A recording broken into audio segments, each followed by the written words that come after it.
Magandang buhay! Dumating na naman ang aking order.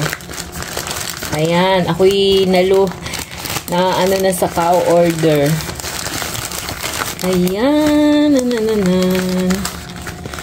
ano na kaya ito? Kasi magandahan doon sa order.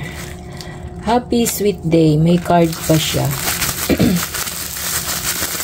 Ano kaya ito? Excited.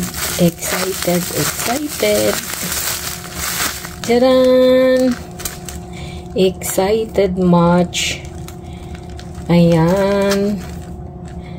Ang aking favorite color ay purple.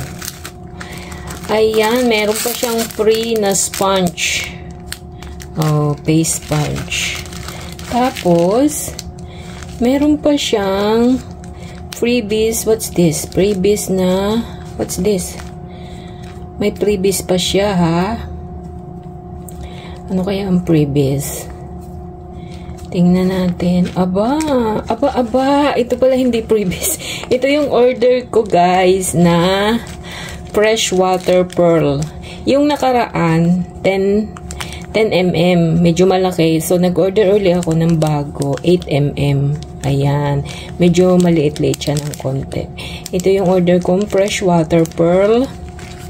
Tapos, ito yung ayan, colored fluorite. Colored fluorite na gemstone. So, ang ganda. Ayan, guys. So, ang ganda-ganda niya. Ito daw ay colored fluorite. Yan. Ang ganda ng meaning nito. So, napapaano ako sa aking mga anik-anik. Ang ganda talaga niya, oh. Ang bigat, oh. Ang lamig.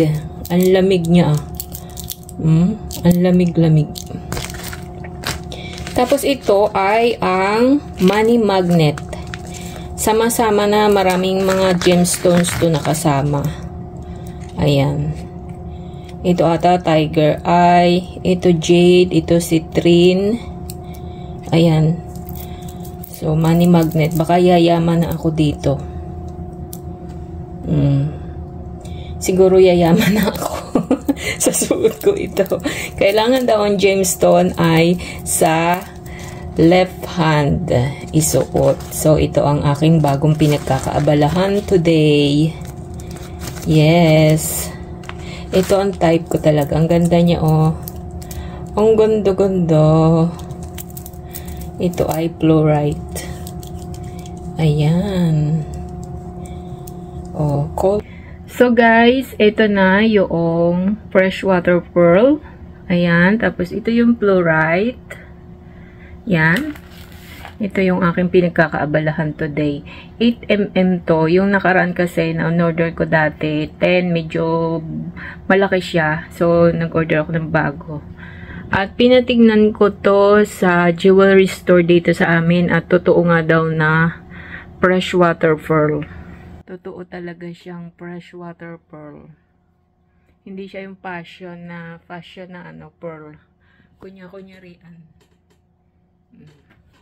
So, iyan ang aking pinagkakaabalahan. Tapos, ito yung order ko nung nakaraan, strawberry quartz. Ayan, abay, pag hindi pa ako umano nito. Ayan. So, maganda. Ayan na. Tapos, ito yung money magnet. Abay, pag hindi pa ako yumaman. Ba, nakatatlo na ako. Hindi naman natin yung susuotin ng sabay-sabay. Pag meron lang mga OOTD. OOTD for today.